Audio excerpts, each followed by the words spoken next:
Hello and welcome back to Nerding Out with Victor. In today's episode, we got to dive into the world of firmware. And I'm joined by Richard and Mario from the Firmware Update project. And we will be speaking about all things firmware and how that looks in the Linux world, really. And perhaps we can help our viewers and have you guys do a quick introduction about yourself and tell about who you guys are and what your backgrounds are, really briefly. So, Richard, you want to give a start? Give a go. Yeah, sure, no worries. So my name's Richard Hughes. I've worked for Red Hat for like 17 years or something. I've worked in open source for about 25 years. It's horrendous. Over that time, I've built stuff. So I've built like GNOME Power Manager, UPower, which is like a power management thing. I did Package Kit, which is a package management thing, and then GNOME Package Kit, and then GNOME Software. I did color stuff, ColorD, GNOME Color Manager, and now I'm doing packaging. Now I'm doing firmware stuff. So yeah, so it's been like quite a wild ride. I live in London. I've got 2 kids. It's great. Amazing. Thank you for the intro, Richard. Mario, do you want to do a quick intro? Sure. So my name is Mario Limonciello, and I'm currently employed by AMD. I've been with AMD about 3 years now. Before that, I was with Dell, and I was with Dell for about 13, 14 years. And I've always been working on Linux ever since I left college, my professional life. At Dell, I did our enablement for different client computers. And so that involved initially engineering and eventually architecture. I had a big focus on power management related things and making all the things work. And at AMD, I have a role that I help to enable all of our AMD's customers that want to be shipping Linux on their machines. So that's like our customers are, the Lenovo's, HP's, the Dell's, Frameworks, those kinds of companies. My particular interests in free software are making power management effective and making sure that the hardware runs really well. Richard and I crossed paths back, what was it, 2015 or so, 2014? Yeah, Uh, 15, I think. Back when we were trying to come up with a solution for firmware updates in Linux on Dell's machines.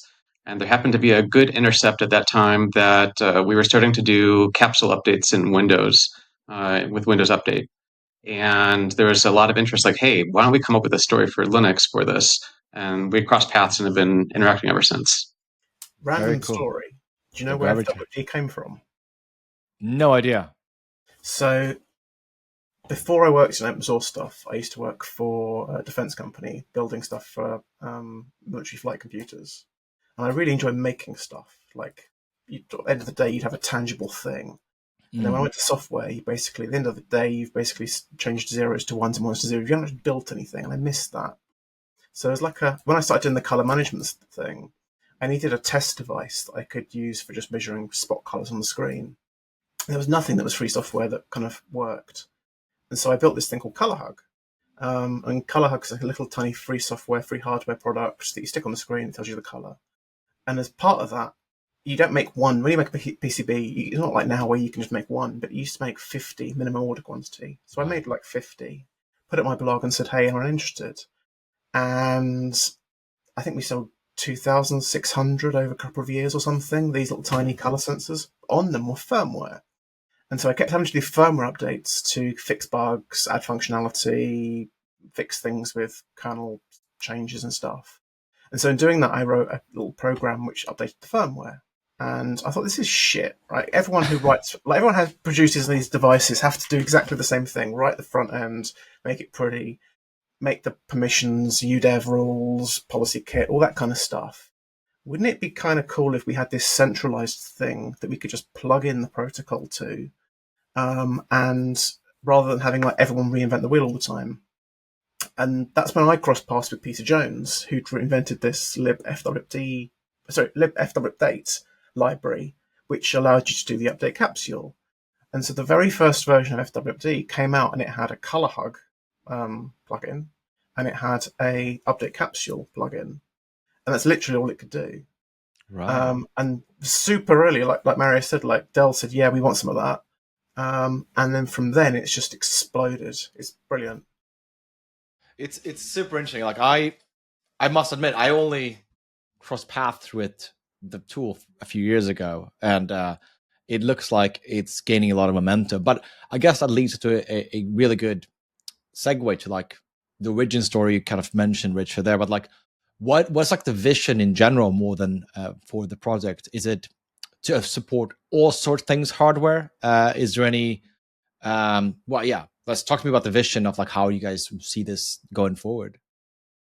So I guess there's two things, right? So one is like the deployment. So this is like I have a firmware file. I need to get it on the device, right? Be it a mouse, NVMe drive, Yeah. UFI system firmware, Redfish, BMC, doesn't matter, right?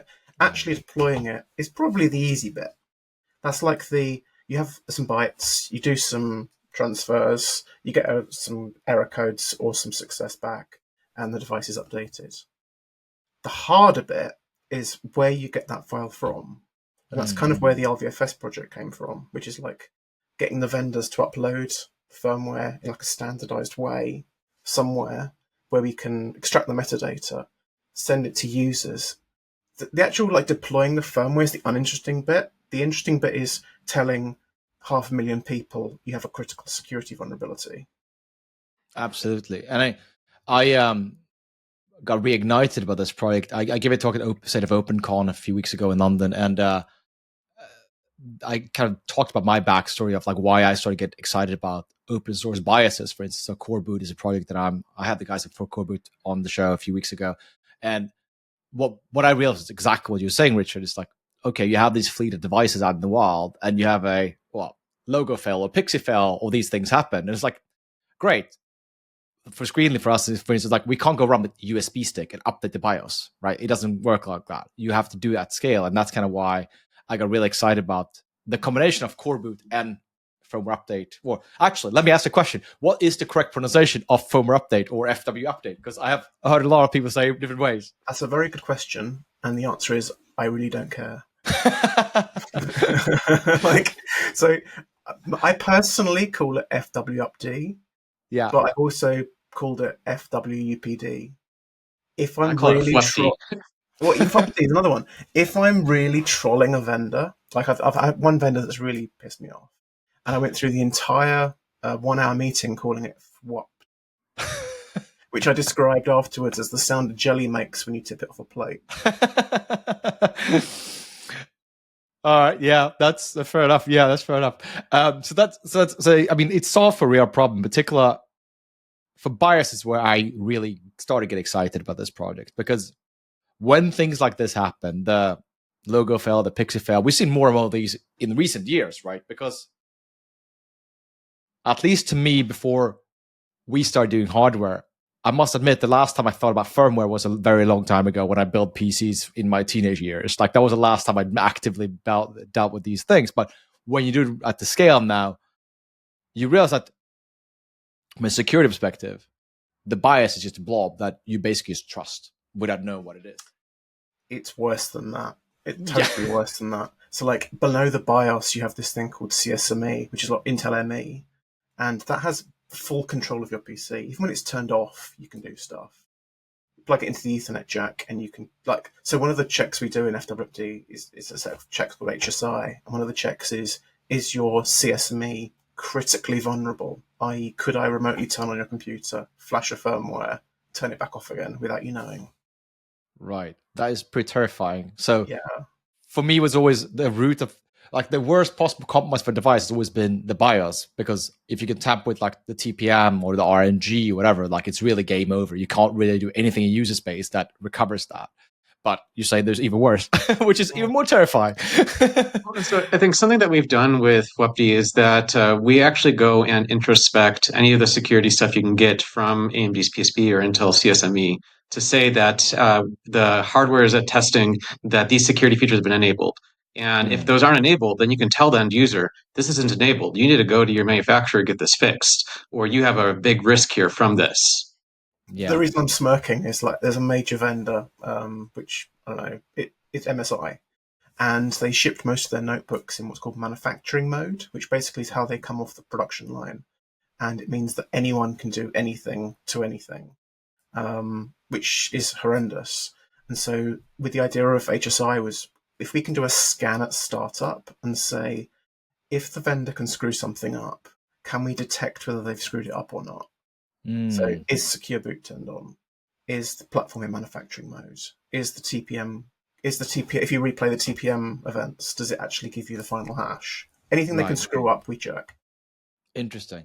And if you do detect these abnormalities and you detect these severe instances, are you able from user space rectify these problems, or can you just notify? It depends on the individual problem. Some of them we have fixes you could apply, where if there's a kernel command line option that'll lock something down harder, we'll do that. If we'll say there's a BIOS setting you could toggle and we have a knob to toggle it, we'll offer them to toggle it. But some cases we have to say, we can't do anything about this. You got to talk to the manufacturer about it.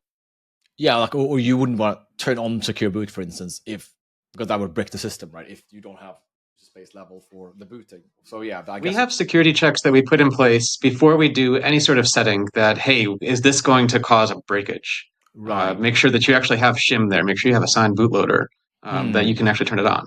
So a good example there is the DBX update. So DBX is like this list of hashes essentially from Microsoft which say this stuff has known vulnerabilities. And if you are running, say, I don't know, like a Rel 7 box that you've never updated, and you just blindly deploy this DBX thing, your next boot, you can't boot because the bootloader that you're using is in the DBX, and so your system won't boot it. Right. So one of the things we do before we deploy anything is go through everything you've got in your ESP and say, is any of the stuff that you've got there in this update? Because we're not going to deploy it if we're not going to boot. So we're like, the problem is with flashing firmware is if you brick someone's computer, they'll remember it forever. Yeah. And they'll tell all their friends, they'll tell everyone on the internet. And so we have to be really sure that we're doing the right thing and we're not going to brick something. So on that, when we deploy an update, one of the things if you're on the command line, we'll say to the user, the update happened successfully. Do you mind if we upload this result to the LVFS? Right. And so vendors can straight away see, right, well, the updates are going out with like 99.79 success rate. And then if they start coming back with more than, I've got the percentages, but I think like 5%, if they come back with like 5% failure rate, we kill it. Like we kill the deployment because it's not hitting what it should do. I think you've gone a step further too with LVFS, that now the vendors have to put a signed report showing that it worked before they're allowed to promote it. Yeah, so this is something that came out of the Google thing. So essentially what happens, the vendor has to prove to us that they've updated. So what tended to happen before was that the vendor would do all their tests on Windows, or maybe not even at all. Yeah. And they would upload the file to Windows Update, they would upload the file to LVFS. It would go out to loads of people, and 100% would come back and say this didn't deploy correctly. And we're like, you didn't actually test this because this never could have worked. This is for the wrong model, right? And so now we actually require the OEM to actually install the update on the target hardware, sign that report, and then send it back to the LVFS. And that's on public record. So you can see that like Lenovo has tested this on Rel 9 and Ubuntu and SLES, and AMD has tested this other update on whatever. And so you can sort of see that that everyone is testing what they say they're testing, and also if there is like a hardware quality lab or Red Hat QA or Google or whoever, they can add additional reports saying, yeah, we tested this too. Right. And I guess there is no rollback either in that sense for a lot of firmware, right? Once you brick it, you brick it. But sometimes you don't have a graceful rollback that you could do. Like this is a phrase I'm going to use a lot in the next hour. Yes and no. So in some cases, yes, you can go back. Like system firmware, sometimes you can go forward. And if you type fwmgr downgrade, you can go back to the old version. It's fine. Okay. In some cases, you can't. So some cases for good reason, like you might, if you're doing a firmware update on your system BIOS, it might be updating some data table to some new database schema, and you just haven't got, there's no way of going backwards.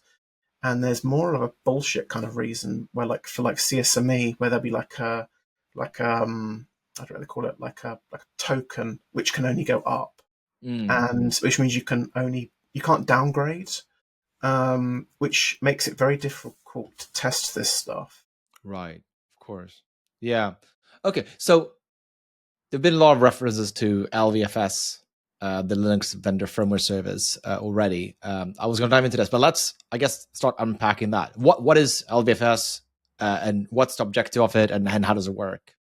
So LVFS is just a dumb website, right? It's a website where, I don't know, 140 different vendors have user accounts, which can upload firmware. So if you're Lenovo, you can have your ODMs, your IBVs, all the people that are providing binaries for you, they can be uploading to the LVFS. And then when the binary gets there, we unpack it and we verify it, and we do all these tests and even like static analysis and stuff, like crazy stuff. And once it's there, we build this catalog of metadata. The metadata goes out to end users. It's like, I think it's about 80 million users download the metadata a day. And then if your system locally matches anything from the metadata, we provide the cab archive to the end user. Right. And then if the update happens successfully, or if there's a failure, we send the report back to the LVFS, which sort of completes the circle. Right. And so for some history of when LVFS started, there's a reason why it's cab files. And that's because we were wanting to replicate what Windows Update did.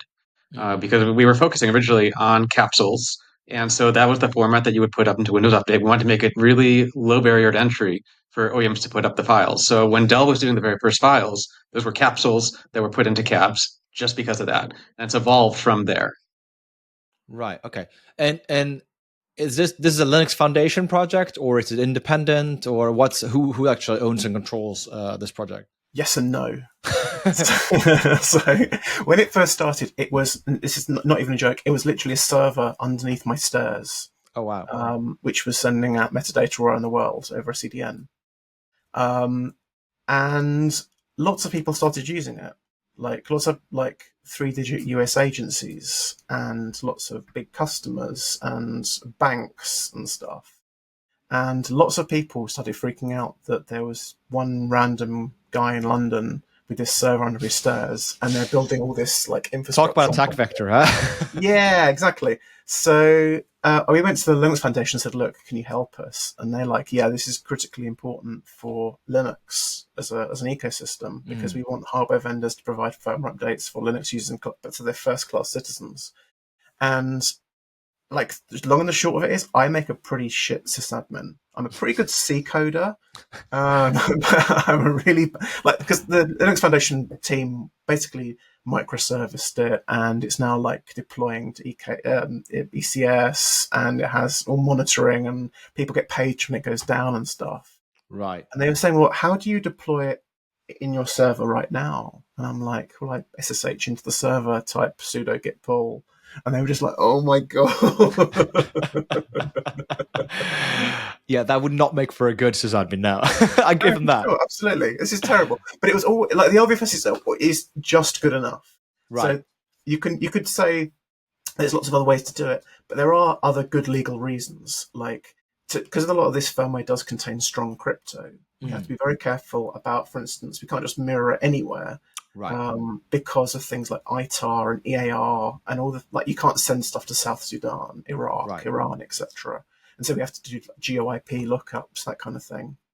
We do allow mirroring kind of like internally in terms of, so if you're someone like the DoD or the UK government or something, you can mirror the entire LVFS completely for free. That's fine too. Public files from LVFS, not the entire LVFS. Correct. Because also worth saying, like, the LVFS, when you upload files, you upload it to this private space where only you can access it, and we'll do all the tests and stuff. Right. And then it moves to this embargo state, which is kind of like anyone in your vendor group can see it.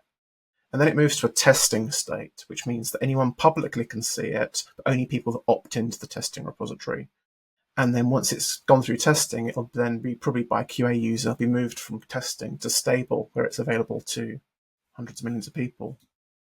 Okay. I mean, that, I guess that there's the obvious thing that comes to mind is kind of go back to the security attack vector there. Like, if you can tamper with a firmware and deploy that to millions of devices, like that's just gold dust right there. Yes. How is that mitigated? So we actually sign the firmware, but we use a detached signature. So when we sign the firmware on the LVFS, we're basically saying, this came from the LVFS. We're not actually signing the firmware, so it makes sure it goes on the right device. Right. We kind of rely on the device vendor. So if you took a random capsule file for your system, it wouldn't deploy on my system. A, because the capsule file is doing model checks, but also because it needs to be signed by the right manufacturer key. Right. So worst case scenario, someone got into the LVFS, started pumping out hundreds of millions of capsules, hundreds of millions of people. The very worst case scenario is we'd say there's a firmware update available, user would click it, they'd reboot, nothing would happen. Yes, there's been a few instances back when I was at Dell that they would accidentally tag the wrong GUID for a firmware binary, and they would try to apply it to a different system. It doesn't work. It's a signed file, it verifies the signature, but then says the GUID that's within the file for this binary doesn't match the system, it rejects it. It's actually a really good segue to the other tests we do. So when you upload a file to the LVFS, we actually look at the capsule and say, is this the right GUID? Is this the right system? Does this have the right flags set? Does the metadata match what it should do, etc.? And then we started doing some other super dumb tests. Like we began searching for things like, if you're just using like UTF-8, UTF-16LE, UTF-16BE, scan for the words begin private key.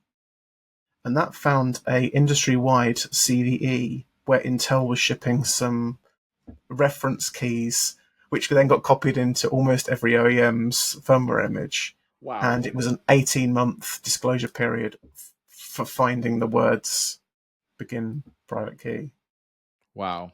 It's exploded from that as well. So we do other tests as well, like dumb checks. Like if you're uploading a DFU file, we check whether there's a DFU footer, like really dumb stuff. But we started working with a company called Banali. And so we take the firmware capsule, we explode it into its file volumes. We take the file volume, we explode that into EFI binaries. Then we use Redair to do static analysis on each binary and look for specific suspicious byte sequences. Mm-hmm. So if you have a known firmware weakness, we can say, well, look, this is affected. So when something like LogoFail comes out and CERT says, okay, well, what vendors are affected? What models are affected? We can just run one scan and we say, right, all of these vendors are affected. All of these models are affected. Which is great from a discovery point of view, but it's also good from a preventing a regression point of view. So what tends to happen is if you have two firmware teams, one's a security team, one's like enhancement normal, new product team, it could be that a new microcode is released by the security team, which goes up a version like this, and then the product team puts the old microcode back in for the next update. And so you actually you've regressed the security fix. Yeah. And so if we're doing things like checking the microcode version, that's a very easy thing to check, or checking that the static analysis check was cleared and then was not cleared, means that you can actually flag the firmware before it goes out to millions of people. And so there's been quite a few, putting it politely, fuck-ups that we've caught before the firmware ever sees the light of day. And that's exactly what should happen.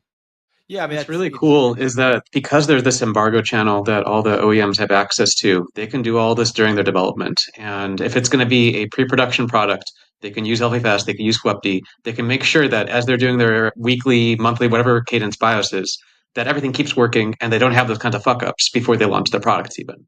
Yeah. So it's basically a CI/CD pipeline for firmware, essentially. So yes, because the ecosystem that we're in is kind of broken in that there's lots of IBVs and ODMs and lots of stuff gets. So a good example is the IBV, the BIOS vendor, might build a BIOS, and then the ODM, like the Wistron, the Foxconn, whoever, will take that block and they'll add a few things to it, like a trackpad driver or a TPM update driver. Right. And then they'll give that to be branded by the OEM. And so you lose all this kind of like CI/CD ideal, build it in one place. I think Dell does things differently. Dell has their own BIOS team, and so they don't use ODMs the same way other companies do. Now, my first exposure to the OEM ODM world was when we started doing our own hardware in China, and that's when I really started realizing, like, you just get this blob that probably been touched by 5 different people, and there is absolutely no Sember in that whatsoever. You have no idea. They're like, well, we made some changes. You're like, cool. How do I know? I have no idea. There's no paper trail. Hugely relevant. I've been arguing about this for I think maybe 3 years. So I've built this project called USWID, and it's basically a way of embedding software bill of materials into firmware blobs. Right. Which is kind of, it started off being like peripheral firmware, like Wacom, Logitech, etc. But we need this for UEFI firmware. Yeah. So I've talked to lots of different IBVs and got lots of different nonsense answers. But now I'm working with one of the USWG UEFI working groups, building an SBOM so that they can be compliant with the various different cyber resilient acts, etc. And the two biggest problems I have is that the IBVs and the ODMs don't want to disclose where they got stuff from. Yeah. But the single biggest problem is that they don't actually know where everything's come from. I can imagine that. And they're usually not very software savvy either, I would imagine. A lot of the ODMs, they are more like... It's built, usually most of the stuff, like the Dell and the Lenovo's and the HPs of the world are doing things properly, right? Yeah. The cheaper brands, like who will remain nameless, they literally email things around to get signed. There's no HSMs, there's no sort of proper security in place. And they're getting random DXCs from random places, and they don't care if the Authentico checksum expired 5 years ago. Yeah. And it's just terrible. Yeah, no, it really is. It's really like, it's so far behind how modern software is architectured that it's kind of terrifying. But I had SBOMs on my list of topics, so you kind of nicely segued to SBOMs in general. But so SBOMs, obviously, for modern software stacks is fairly well understood, I guess, because we know, I mean, it's a JSON blob with some dependencies in some modern programming language. I guess my interest around just SBOMs for firmware is how much of those firmwares are actually using, say, open source libraries where you would even find these CVEs in the dependency tree, or are these all like CVEs that are not part of open source libraries? We have CVEs at AMD the time. Oh no, of course. I meant more in the sense of an SBOM where you look at the dependencies of your software stack and you have a CV in one of the dependencies. That would be picked up by an SBOM analyzer. But if it's all proprietary source code in the entire BIOS or firmware, how much was an SBOM actually add value there? Because you could do analysis. I have a personal opinion here that SBOM is still very valuable. If you look at it from like an AMD perspective, AMD has something called the platform initialization that we give to the IBVs, and they integrate into their BIOSes, and they give that to the ODMs, the OEMs. That's where the start of that stack for AMD systems. I think it makes a lot of sense that if we have a CVE within one of our releases, we should have an SBOM that says the CVE was in this release, it's fixed this next one. And then when the IBV goes and takes this, they can have that metadata, they can pass that on along the chain. All right, so you're treating the BIOS as a dependency in a sense then, like this particular version of that, is specifically the platform initialization code, because the BIOS is a little bit, it's a piece of the BIOS. Right. Okay, so you create your own CV database essentially with that, like you're mapping it. So I'm way more militant. Right? So I have so the typical UEFI BIOS is maybe 700-800 different EFI binaries. Now my stance is that every single one of those binaries and every single one of those microcodes, every single one of those blobs that get imported from somewhere else should be an entry in the SBOM table. Now, if you do that, and this is kind of basically what we've agreed with the USWG UEFI working group, is that you can do some cool stuff. So if you enumerate every single microcode that's being used on your system, rather than having to go back to Lenovo and saying, hey, is my system affected by this CVE? Because they'll just ask their ODM, who will ask the IBV, who will then return the answer back to the ODM, who will return their answer back to the OEM, who will return their answer back to you. 3 months later. You can just say to Intel, can you create a VEX file for all the affected microcodes? And Intel can say, right, sure, here's the VEX file. And then you match it against your local SBOM and say, yeah, I am affected by this. You've cut out the ODM and the... I have a bit of a different opinion. And the reason is that there's non-obvious dependencies between different pieces of the BIOS. If you go to a modern AMD system, you have so many microcontrollers that are within the SoC. And you might have awesome code that's on this one microcontroller, awesome code on this other one. You put them together, you have a vulnerability. how do you say where that vulnerability is? If you were just going and enumerating single parts, you can never catch that. You need to have a put it together and there's a vulnerability type of methodology. So personally, I think that's just a rule, right? That's just like Boolean logic, right? But I'm saying that you need to have several layers here. You can go and do what you're saying, but I think you need to still look at the layers as they get put together. I think in the common case where there is some proprietary code that's doing, I don't know, insecure SMM access or something, we know that same DXE with the same file hash, i.e. the hash of the C files and the H files that built it, is being used in a dozen vendors on 100 different models.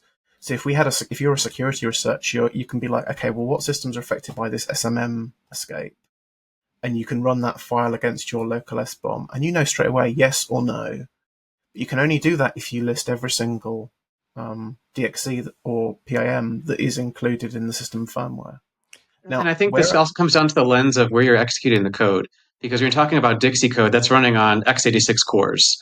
Stuff I'm talking about is running outside of that. It's running on other microcontrollers.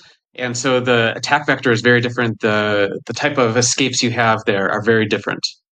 Yeah, I think it makes sense though, because you can so I was talking to Intel about PSP, not PSP, the other CSME. one, CSME, and they're quite, no, it wasn't, it's FSP, there we go. I was talking about FSP, and they're quite happy putting a SBOM entry for their FSP, and they're quite happy putting the SBOM entry in the microcode itself. So I think if we can embed stuff as low as possible, even stuff that's not running on the host CPU, just include that. Yeah. Interesting. I mean, because I think that was in the fallouts of both LogoFail and PixieFail. One of the biggest thing was like, there is no public database of all affected BIOSes because we don't really know what they are, right? Because they know, I think AMI was heavily affected and some other vendor was heavily affected, but because of the supply chain is so complicated, there's no easy way to say you're affected or not. So one of the things I'm really pushing for on the LVFS is shaming the vendors that don't include an SBOM and praising the ones that do.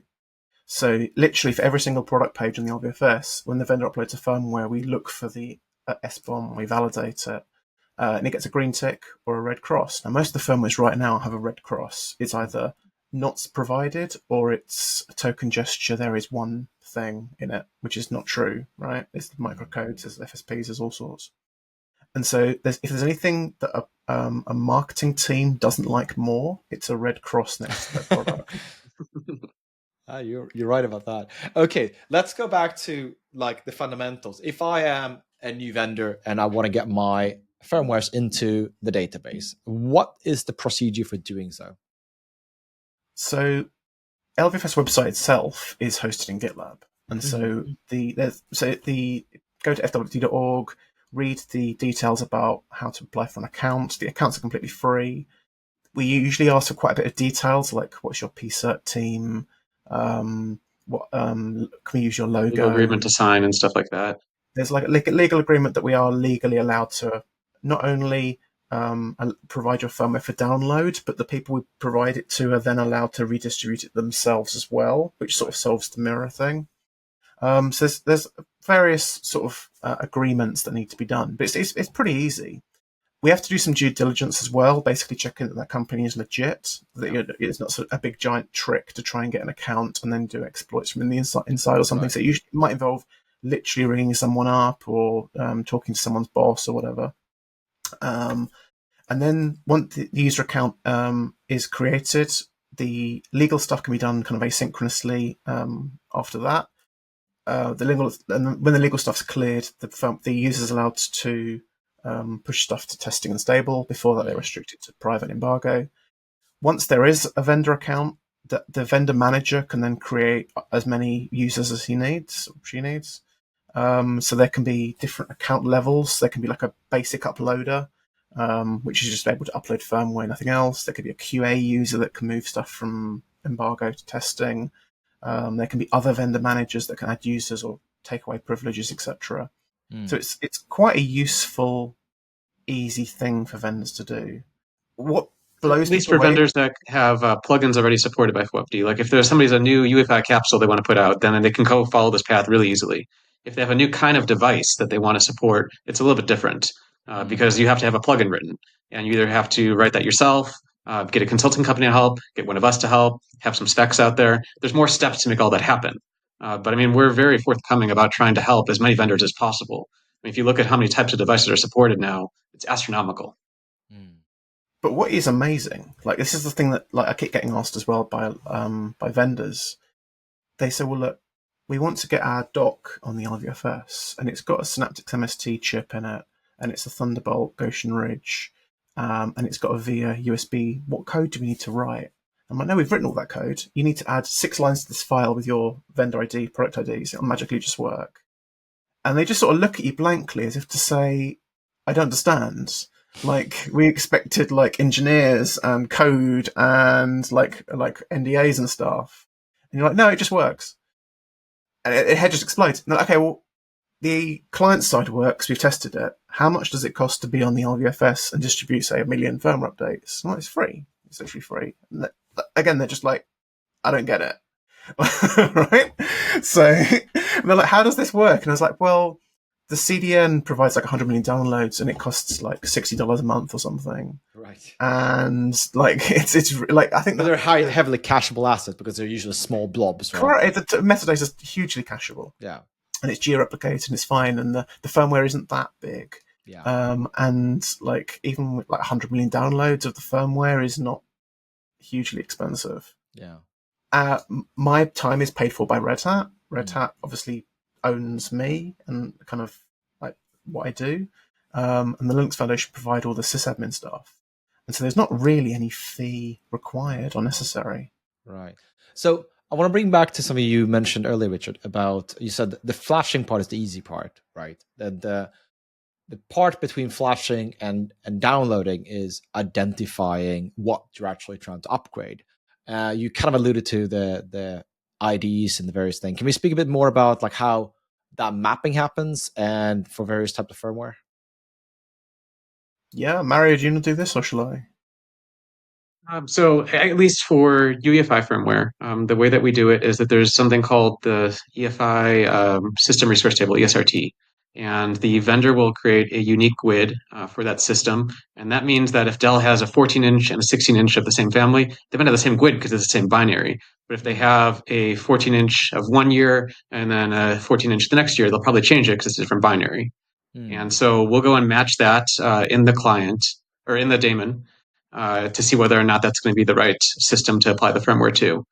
For other kinds of devices, for USB, we go and look at the vendor ID, the device ID. PCI devices, we look at vendor ID, device ID. And in some cases, we go and add extra GUIDs in place that are for the individual OEM that's going to be doing something. As an example, we have support for AMD GPUs, and we have extra OEM boards. And so you could say MSI has this board and ASUS has this different board. They both have the same Navi31 chip in it. How do you make sure you only apply the firmware to the ASUS board? That's because we can go look up the board ID and build a GUID from that board ID. And we apply that same concept across all kinds of devices across fwupd. Okay. So imagine, okay, I'm just going to bring it back to my own scenario. Like we have an OEM in China. We make our own boards. We have our own bias. The bias is an AMI bias behind the scenes. And if I want to get my bias updates into the database, what needs to happen for me to like brand that as my device versus the identifier that the OEM provides? Is that a bias vendor ID in the bias, or for instance, or how does that actually look like? You're saying branding, like where do you want this branding to show up?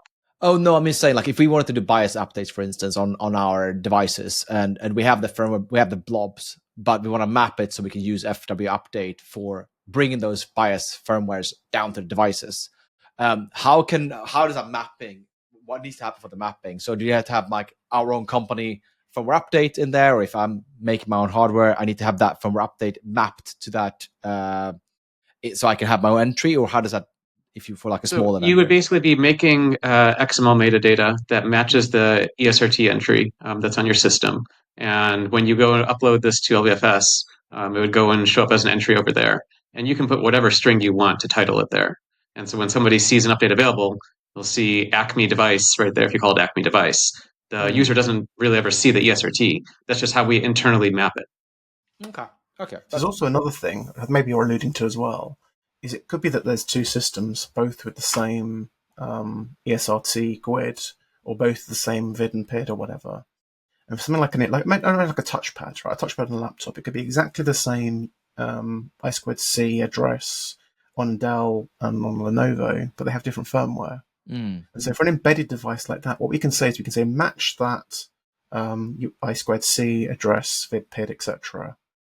But in the firmware, you can say only match if your DMI data is Dell.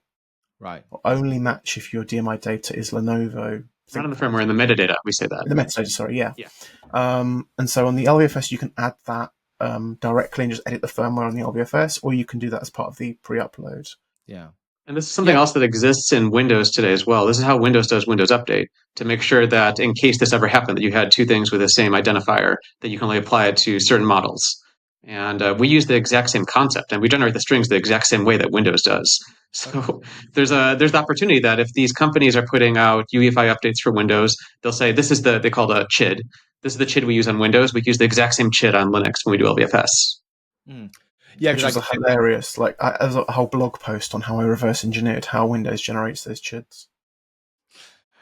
That's funny. No, I guess what I'm getting at is like all the people that resell Chinese boxes, because that's kind of how a lot of hardware vendors use it, right? They buy from some OEM in China and then they get some buyer's blob from there, but because they're not Dell or Intel, or they don't really get those firmware updates over the air in the same way. So that was kind of like where I'm alluding to, like, how do you kind of solve that problem where you can tap into this ecosystem? But I mean, I think that for those kinds of systems, you have a process problem. You need to build that relationship with where you're getting the BIOS from and make sure that you're getting quality BIOSes out. You don't want to be pushing out random stuff that you get that hasn't been tested.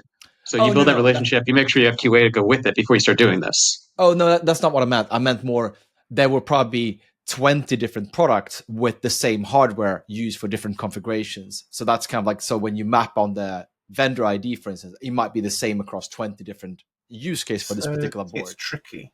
So if you have like 20 different vendors all selling the same device with exactly the same firmware, with exactly the same hardware IDs, like the DMI string, etc. Yeah, exactly. That makes it really hard. And I don't think we've got a very good solution for that, because we don't, if it's not in the DMI data, in the SMBIOS, to us it's identical. There's no way of telling apart one white label versus another white label, because they are electrically and from a software point of view identical. Yeah, exactly. And that's kind of that's the tricky part. So let's go back to the upgrading flow, because we spoke about biases and we spoke about various other things. So what kind of flashing, well, I guess groups of flashing procedures, upgrade procedures are supported currently by the project? Are there, speak a bit more about that. Dude, there's like 140 different protocols. Oh, wow, okay. Or can they be grouped in some way, or are they generic trends, or are they completely different? Though I guess like in trends, I guess the update capsule is probably a big one on its own. But even with update capsule, there's actually 3 different protocols within that. There's NVRAM, which is like the kind of more clunky way of doing it. There's capsule on disk. Common way, though. Yeah, very common. And there's capsule on disk, which is more common with the ARM64 boards now. And there's also, you can chain load grub as well. Right, so there's like 3 protocols within one protocol. So there's Wacom have 2 protocols, one for their raw I2C tablets, one for their USB tablets. Logitech have, I think, 4 different plugins for 4 different product ranges, like Bolt, Unifying, there's Rallybar, and others. But it seems like every different, like, the biggest problem is with vendors is everyone thinks their way of updating firmware is unique, beautiful, and better than all the other vendors. And it sort of comes to a head because you can go into a meeting and they're like, we want a fwupd plugin. And I'm like, well, tell me your update protocol. And they're like, well, we can't tell you what our update protocol is because it's proprietary. And I was like, okay, well, let me have a guess. Right now, what? So, okay, well, is it a USB device? Yes. Does it use HID? Yes. Okay, well, I guess your protocol is you've got a magic command which turns it from runtime mode to bootloader mode. You've got another command that erases a block. You've got another command that writes a block. You've got another command that reads a block. And you've got another command that turns it from bootloader mode to runloader mode. And they're like, how did you know our protocol? Because they're all the same. Right? Well, I guess there are finite ways to do it, right? Yeah, absolutely. So there's lots Some of like plugins have been variation. developed using Wireshark. I mean, going and doing a pcap in Windows, see what it does, and like, oh, we're doing this wrong. Let's switch this over. Literally, it'd be like, oh, it's CRC32 using a different initial start, or it's MD5 or SHA1, or that we've done the numbers have to start at 1 rather than 0. Like there's so many variations, but they're all basically the same. Right. That's interesting. Let's switch gear a bit to vendor support, right? So it's by no means generally supported to have my BIOS updated or my drivers updated for my firmware on a, I don't know, pick insert blank vendor. The support is, I mean, Lenovo has some, I think, the decent support. So for the X1 Carbon, for instance, I think has decent support for it.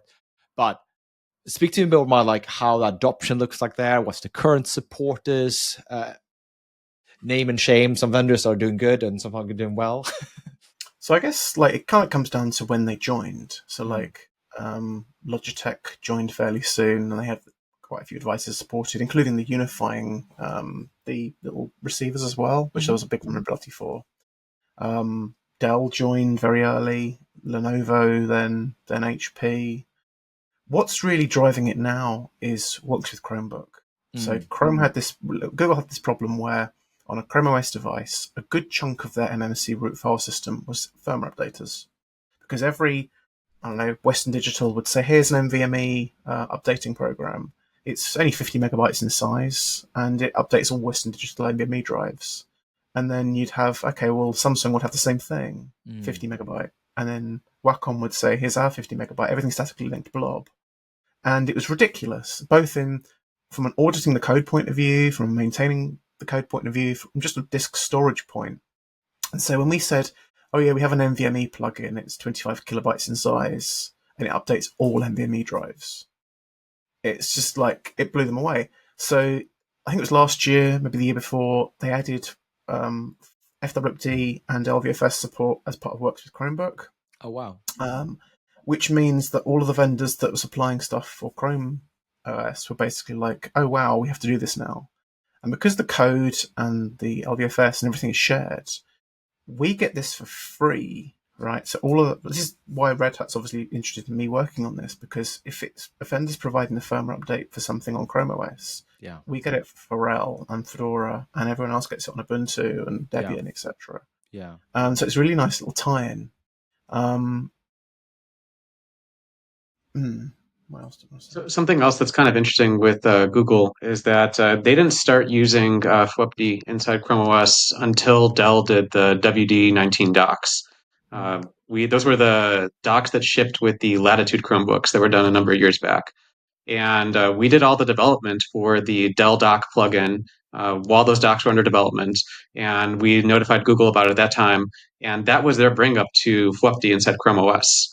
And they said, oh, wow, this is such a great experience. And it's just grown that they want to support everything because, as Richard said, all these other devices are supported as well. They should just have one experience for updating all devices. Right. Now there is. It's literally built into Chrome OS. There's like a GUI where you can click stuff and go. And at the moment, only a few devices are kind of allow listed, but like the plan is this year to like blow the covers off. It's one of the reason for the signed reports is that if a vendor's done a signed report on Chrome OS, it automatically goes out to Chrome OS users. It doesn't have to be gated by Google anymore. That's really cool. So obviously Google is not necessarily a hardware vendor, but who's the most supported hardware vendor, I guess, who's actually has as near complete coverage as possible in terms of what firmwares that are updated on these devices? So it's a hugely commercial decision.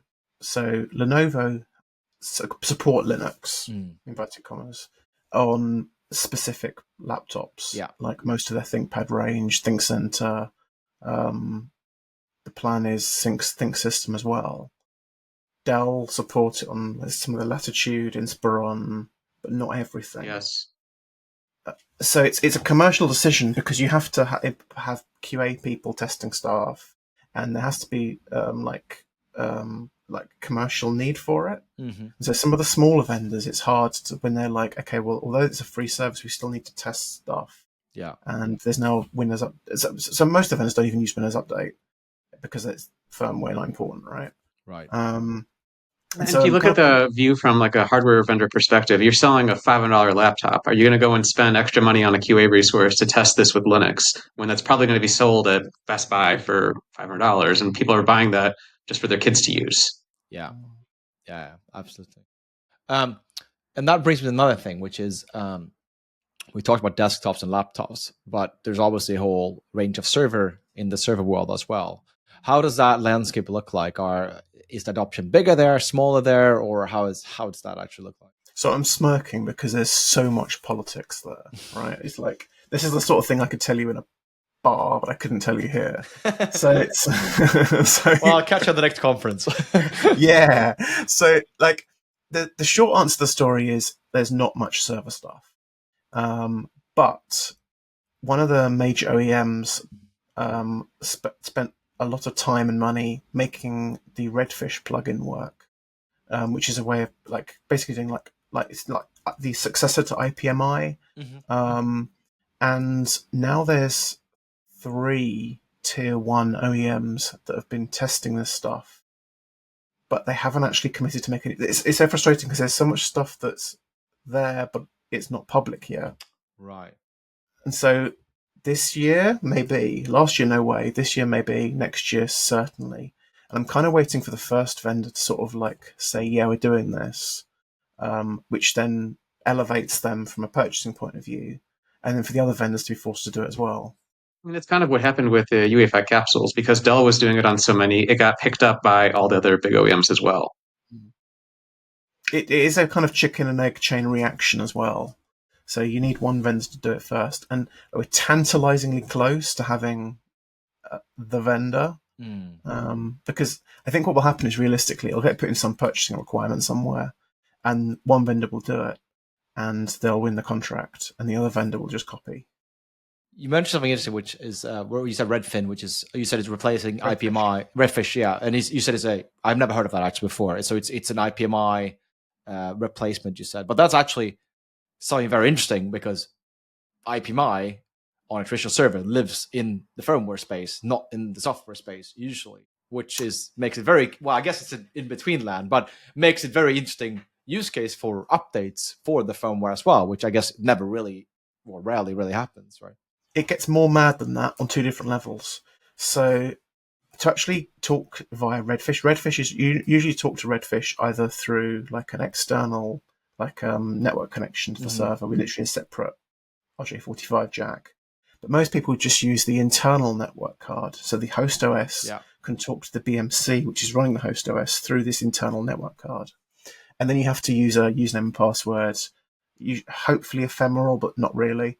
But you have to use the legacy IPMI to provision yourself a Redfish account so that you can then switch to Redfish and then do the firmware update stuff. So that's super fun. The other, where it gets more crazy, is someone inside Google Data Center said rather than the host OS running fwupd, talking to the BMC, and then doing firmware updates via the BMC, could you just run fwupd on the BMC?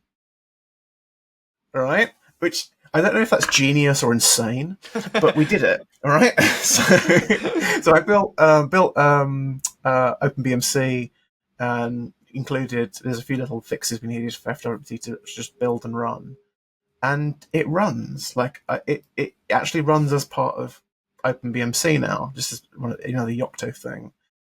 So you can actually run it on the BMC itself, independent to the host OS. So you would use it as an update operating system in almost to. You could communicate with.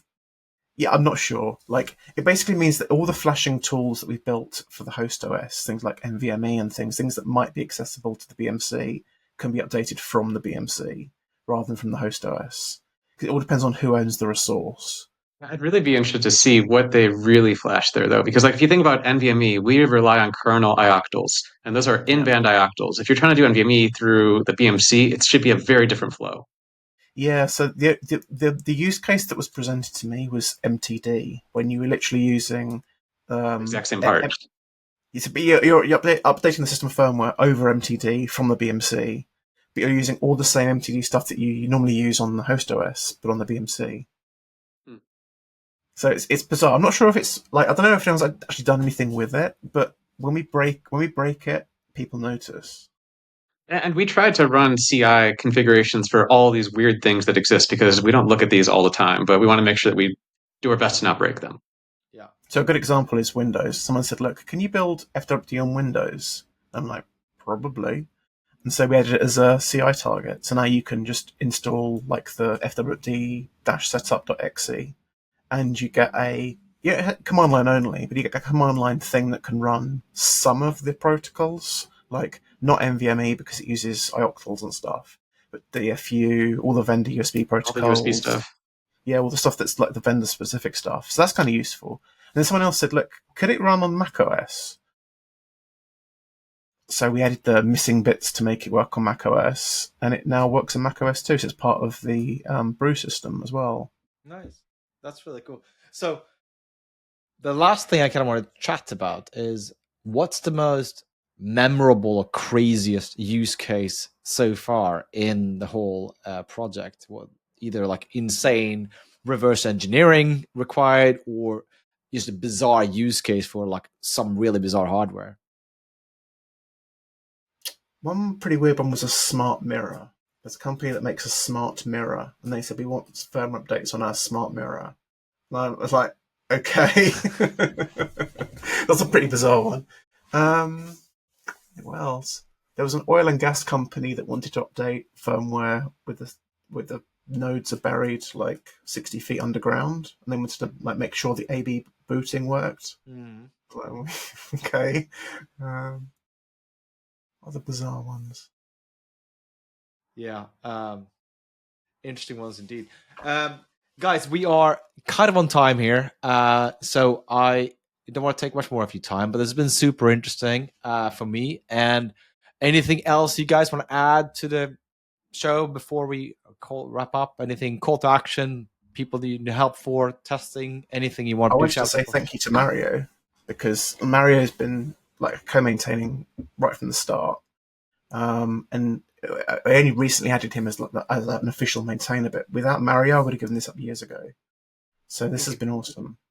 Yeah, it's Like, been a fun project to work on. I mean, it's not my day job that I do this all the time. It's just something that I do part of the time, and I have other stuff I do at AMD all the time, and it's just fun to be part of. so for the record, there's only one person on this planet who can tell me that something that I've worked on for 2 weeks is complete shit, and that's Mario. Amazing. Well, good stuff, guys. Very much appreciate you coming on the show. So thank you so much for taking time out of your busy schedules. And I'm sure I'll bump into you guys at some conference sometime soon. So thank you so much, Thank guys. you so Have much. a good All one. right. Sounds Cheers. good. Bye.